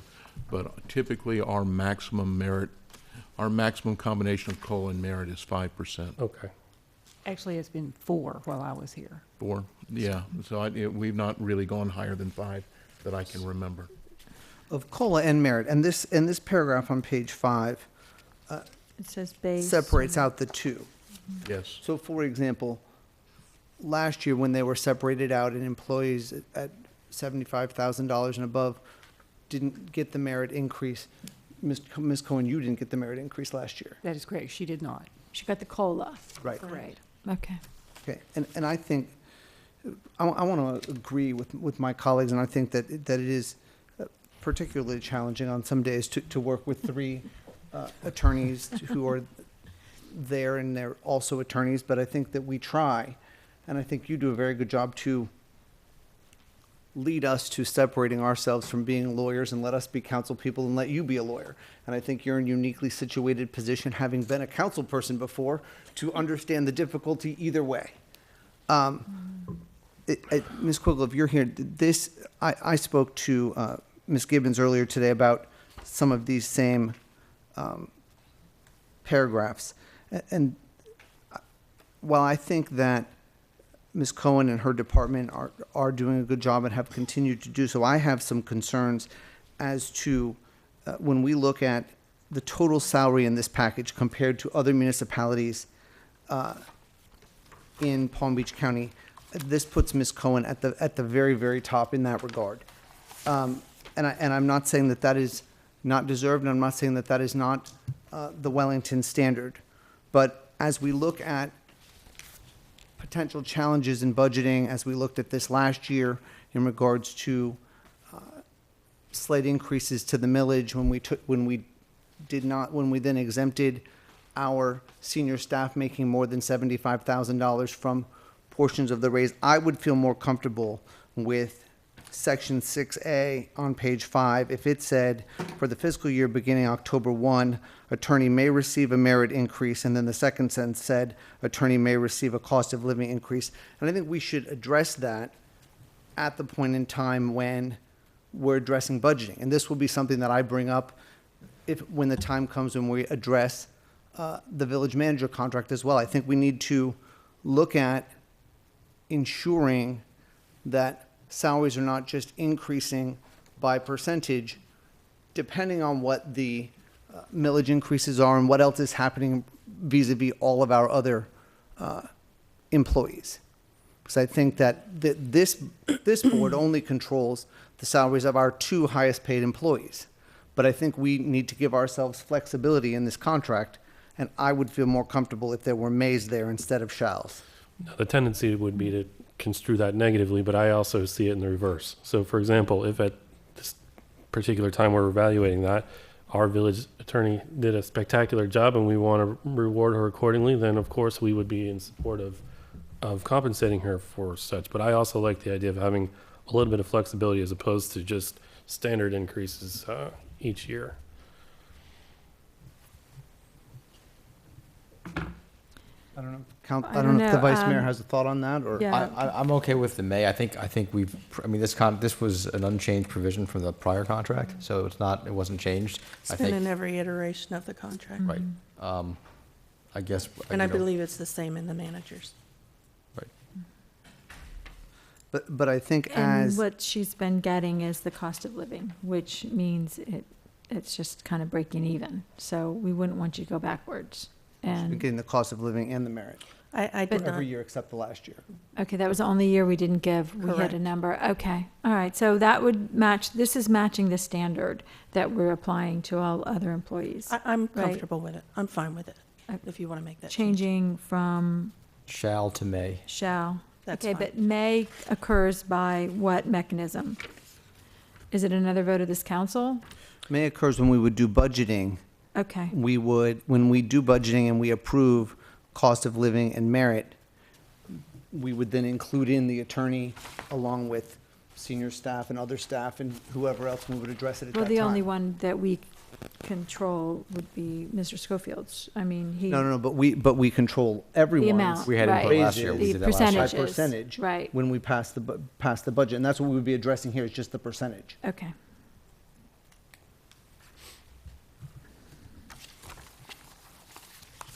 All right, But so we change shall to may, with that understanding of how that occurs. And if there's no other changes or other comments, I'd, we need to make a motion on this? You Move to approve need the to make a attorney's motion. contract as amended. Is there a second? And I'll second. Okay, Miss- all in. Miss- okay. Assistant could second. We're all Okay, seconding. we've been properly moved and seconded, and then some. All in favor? Aye. Aye. All opposed, hearing none, motion passes unanimously. Ms. Cohen, thank you for your service, Yes, and thank and you. thank you to the vice mayor for negotiating this. And thank you to all of you. It's a pleasure to work with you.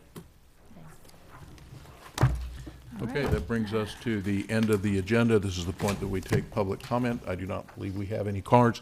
We have no public forum cards, so that would bring us to attorney's comments.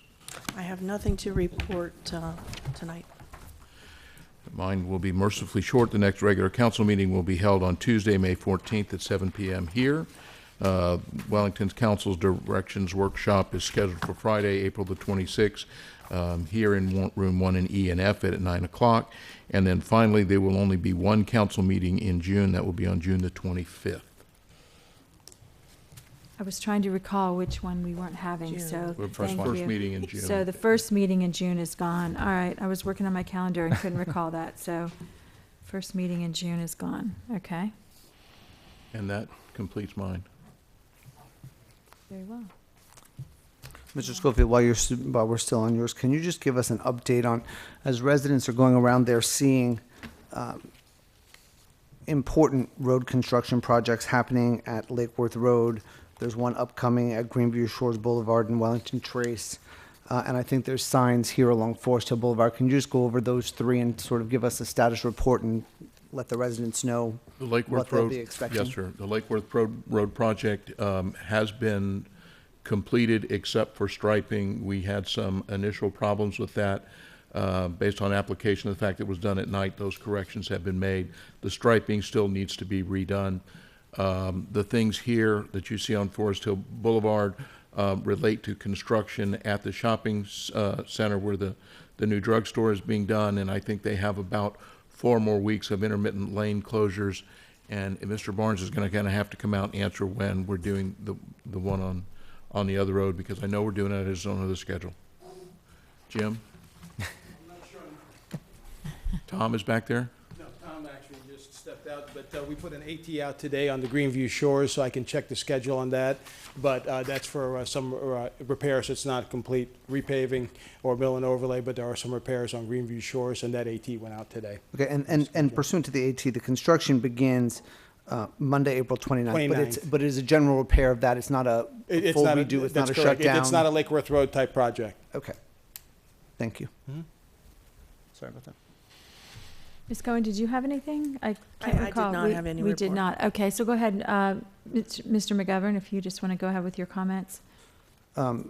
Really, that was my main item. I do hope that everyone will be with us for Mr. Schofield Friday, the groundbreaking. Is that what time and location? It's at 8:30 at the water reclamation facility on Pearson Road. I hope people will be there for that. And I just want to, 3 other thank yous. One is to the Parks and Rec staff for another great Wellington egg hunt this past weekend. The crowd was huge. And then I want to just congratulate Dr. Rodriguez, the area superintendent, who has worked with us for the last several years, has been and is in the process of negotiating a contract to become the superintendent of schools in Beaufort County, South Carolina. So our loss will be their gain. But we very much want to thank him for working with us to get all of our schools back to A ratings and through some very challenging times. And then lastly, I want to thank Congresswoman Frankel, who came with a donation of books from the Library of Congress to the elementary school library at Binks Forest. Yesterday, I got a chance to pinch hit for her as she was delayed. So I was there to talk to those children with her, and they had amazing questions coming back from their patrol trip, and then they got to look at a series of books that will be included in the Binks Forest Elementary School Library that previously were at the Library of Congress, and those are extra books that will be available for the usage of those students. So I thank her for thinking of us and for being here in the village yesterday. Thank you. Very good. Thank you. I saw that on Facebook. It was pretty impressive. Councilwoman? I just wanted to congratulate Ms. Quickle and her team on receiving an Investment Policy Certificate of Excellence, the first time award. So congratulations to her and her team. Great. And then I'm going to wave. Okay. Councilman Joyhouse. I have to get used to all the new titles here. Sorry. Councilman. Yeah. So my oldest and closest friend is actually the sports director for Special Olympics Palm Beach County. And every year his challenge is trying to work within the budget that he has to put on some of the greatest events you'll ever go and see. I mean, they're really inspiring stuff. And so each year he does a marathon where he plays golf for an entire day, and he tries to raise funds for however many holes he plays. People can pledge and pay him per hole or per birdie or per bogey if you feel like donating money charitably. And so I've been staying in contact with him, and I ask him each year how he did. And each year the number goes up a little bit, but I think he can do better. And so he asked me to participate with him this year. So on May the 6th, I'm going to be out at the golf course at sunrise, and we're going to try and play 100 holes in one day. And whatever money that we raise goes directly to Special Olympics Florida. There's a direct link, which I'm going to provide on Facebook. You all know I don't like posting on Facebook, but I'm going to be forced to do so because this is something that's kind of near and dear to me, and we'll see how much money we can raise. So I figure if we play 100 holes of golf, that's probably 1,000 swings. If I can swing the golf club 1,000 times in one day, I'll be amazed, but it's for a good cause. So Is there any orthopedics in the audience that Please, want to caddy for you? preemptively, They could come along and caddy. Help me if we pledge per bogey and double bogey. Well, Would that make I more wouldn't money for you? recommend that because bankrupt I'll clean ourselves? out your bank account. No, but in all seriousness, if you're interested, it's specialolympicsflorida.org/support. There's a hyperlink right there, and you just click on it, and you can donate $100 for the day, $1 for a hole, $2 for a birdie. I'm probably not going to get a birdie in 12 hours of golf. I don't think I'll get a single one. But again, we're pretty excited about this. We're going to team up together and see what we can do for Special Olympics Palm Beach County. And I did check with our lawyer, and I am allowed to. You're do allowed to this, say that. so, He is allowed to. Very well. You're not on the board or any of those other things, so I think you might have some help from the council members up here. But I'm not going to caddy because I can't even I can't keep up with you to caddy. So that's why I was looking for someone more physically fit to do that. Very well. Is that it? Yes, thank you, Madam Mayor. Mr. Vice Mayor. I do want to echo the comments and commend staff for the egg hunt. I mean, the Kentucky Derby is the fastest 2 minutes in sports, but this is probably a close second to how fast those eggs disappear from the fields. And this year it was faster than normal due to a little technical glitch at the beginning. But everyone had a great time. It was the beautiful weather. And the only other announcement I have is we apparently have a resignation of a member from our senior advisory committee. Veronica McHugh, your appointment is resigning to move closer to family, so we have an open spot if people want to apply. Yeah, I actually have a couple folks in mind for that spot. It is my appointee, and so I'll be looking to add somebody that can bring value to the board. And there's a few people I'm going to try and recruit. I think I'll get somebody pretty fantastic. So great. Very good. That's all I have. Okay, I only have a couple things. By the way, tomorrow is my last League of Cities meeting where I am the president. At least the president at the end of the meeting. I'll be the president at the beginning of the meeting in the next month. But Brian Mast will be speaking to us tomorrow about the federal FCC rules on wireless. I know he somehow had that as his subject. Nothing about the lake levels. So there might be something in my comment, but I'm going to be very respectful. It's nice to have a hero speaking to us. So if you're able to come, especially as we have grappled this issue of wireless between what we can do, what the state law preempts, and what the federal law preempts, with this federal ruling, he is going to give us some more information on that tomorrow. So interesting meeting if you can make it. It's in Palm Beach Gardens. Also, I have one other question. And first I'll go to the good comment. Civicus 101 was really fun. I mean, I didn't stay for the whole thing, but it's really gotten better over years. So hats off to our staff, everybody participating. I think the councilwoman and I were standing there when they were sworn in, and their faces were like, I'm going to uphold the Constitution of the United States. You know, that just having the oath of office, watching them think about what am I agreeing to? It was very meaningful, and I'm glad we've seen the program expanded the way it is. Again, I'm hoping next year we can do it with both schools again. But hats off to Palm Beach Central kids for being great participants with all that. The other thing, And Ms. Edwards. Paula. and Miss Edwards, yeah, all of the staff is incredibly engaged. I mean, they get the engineering staff out to teach them what a village engineering staff should look like. And what their roles are. They learn about all the neighborhood services. So it's just kind of amazing to see that in practice and know that we probably have at least one class of high school kids that knows more about city government than most of our residents. So it's pretty impressive program because it's so all-encompassing, and they still made it fun. And when they sat up here yesterday and they commented after the sheriff's report and commented after the fire department report, I mean, it was really, they did a good job. Mm-hmm. It's very fun. So, and meaningful. Not everything that we do, I mean, we try and we keep at it and we get better every year. But this one, I don't know how we can make it any better. I really don't. I think it's fantastic. So it was interesting to hear their comments at the end, their council comments. Oh, I have to go back. Did they record it?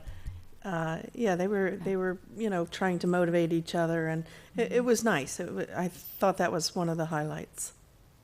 Very good. All right. I'll try to catch that if there's a recording of it. I have a question about the Supreme Court choosing not to find jurisdiction in our case. Do we need to change our code somehow to accommodate that ruling, or is there some kind of process that we have to do now based on? Yes. I mean, no, we don't have to change our code. Our code, 604.50 is not laid out in our code. It's in the state statute. What we do need to do is we need to bring the matter back before the special magistrate, because as you remember, a portion of the circuit court's ruling was upheld, or the magistrate's ruling was upheld. The portion that dealt with stormwater, floodplain, and that sort of thing. So that has to go. And access, off-site access. Right, so that has to go back before the special magistrate. I have been in contact with the attorney for the property owner, and I've submitted a proposed order, stipulating to dismissal of the portions that were, where the writ was granted. And I've also sent him the information needed by the property owner to come into compliance. So potentially even before it gets to the hearing next month, they could actually comply. And certainly we'll give them a reasonable period of time we would agree to a reasonable period of time to comply. So it's floodplain calculations that they have to submit? Yes, they have to submit a paving, grading, and drainage application with calculations and an elevation survey. So no further changes need to be made? We don't need to talk to staff about how this is applied? Well, we have changed the way that we're applying it. And so whatever changes needed to be made have already been made. The current application, the current process for review is compliant with the statute, and it is compliant with the appellate order. Okay, very So, well. All right, that was my question. I don't have anything else. I want to thank everybody for a great meeting, and we have residents here again, and it's always nice when we have residents in attendance. And thank you, Mark, for participating in the Relay for Life tonight also, which I will hand over to our team captain, Cindy Drake, in the morning. So thank you, everybody. This meeting is adjourned. One thing that was interesting about this